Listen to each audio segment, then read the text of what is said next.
Railway station के platform number 3 पर एक बूढ़ा आदमी हर रात एक खाली कुर्सी रखता था। कुर्सी के ऊपर एक छोटा सा लाल स्वेटर रखा रहता। लोग पूछते, बाबा इस कुर्सी पर कौन बैठेगा? वह मुस्कुराकर कहता, मेरा बच्चा ट्रेन से आने वाला है। लोग हंस देते क्योंकि वह बूढ़ा आदमी पिछले 11 सालों से यही कह रहा था। स्टेशन के चाय वाले ने तो उसका नाम ही रख दिया था, इंतजार वाला बाबा। एक रात तेज बारिश हो रही थी। स्टेशन लगभग खाली था। एक युवा महिला पत्रकार अपनी ट्रेन के इंतजार में प्लेटफॉर्म पर बैठी थी। उसने देखा बूढ़ा आदमी फिर वही लाल स्वेटर कुर्सी पर रख रहा था।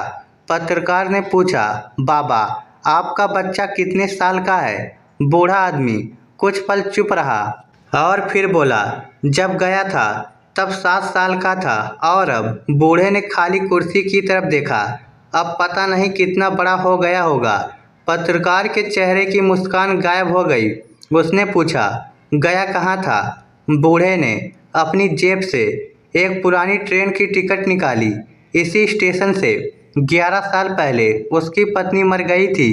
उस दिन वह अपने 7 साल के बेटे कबीर को लेकर शहर से गांव लौट रहा था। स्टेशन पर भीड़ बहुत थी। बेटा बोला था, पापा मुझे पानी चाहिए। बूढ़ा पानी लेने गया, सिर्फ 2 मिनट के लिए।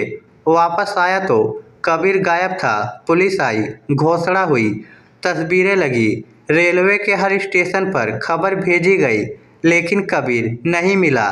लोगों ने धीरे धीरे कहना शुरू कर दिया, शायद बच्चा अब नहीं रहा। लेकिन पिता ने मानने से इनकार कर दिया।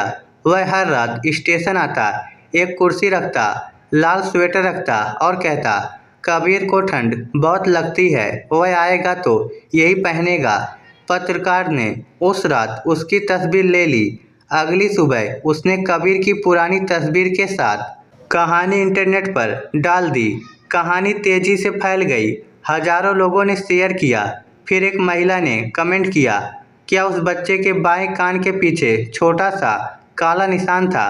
पत्रकार का दिल धड़क उठा। उसने तुरंत महिला को फ़ोन किया।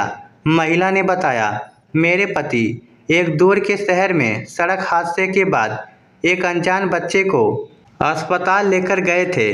बच्चा अपना नाम नहीं बता पा रहा था। उसे एक बालगृह भेज दिया गया। कितने साल पहले?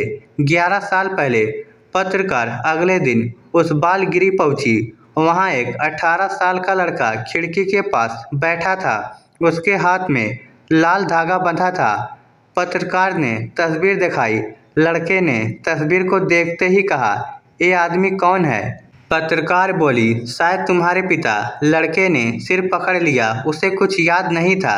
लेकिन फिर पत्रकार ने उससे पूछा, तुम्हें अपने बचपन की कोई चीज़ याद है? लड़का बहुत देर तक चुप रहा, फिर धीरे से बोला, एक लाल स्वेटर। पत्रकार की आंखें भर आई। वह उसे लेकर उसी स्टेशन पहुंची। प्लेटफार्म नंबर 3 पर वही बूढ़ा आदमी बैठा था। कुर्सी खाली थी, लाल स्वेटर रखा था। पत्रकार ने दूर खड़े लड़के की तरफ इशारा किया। बूढ़े ने पहले उसे देखा, फिर नजरें झुका ली।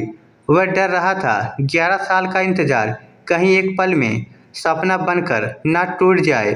लड़का धीरे धीरे उसके पास आया, कुछ नहीं बोला, बस उस लाल स्वेटर को उठाया, उसे अपने सीने से लगाया और अचानक उसकी आंखों से आंसू निकल पड़े। उसके मुंह से सिर्फ एक शब्द निकला, पापा।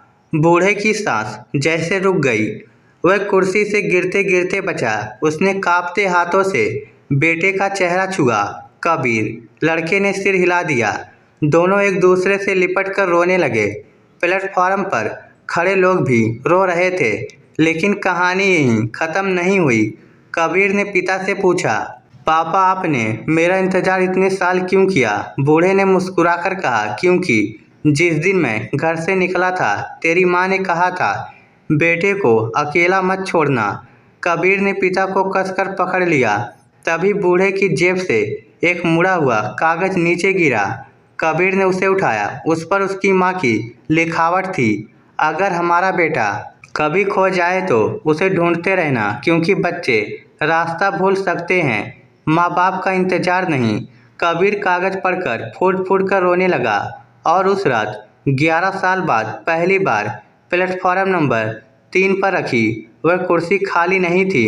उस पर एक बेटा बैठा था और उसके कंधे पर वही लाल स्वेटर था। कुछ लोग किसी इंसान का इंतजार नहीं करते, वह अपने पूरे जीवन की बची हुई उम्मीद का इंतजार करते हैं। इस स्टोरी को लेकर आपकी क्या राय है? नीचे कमेंट करके हमें ज़रूर बताइएगा। धन्यवाद।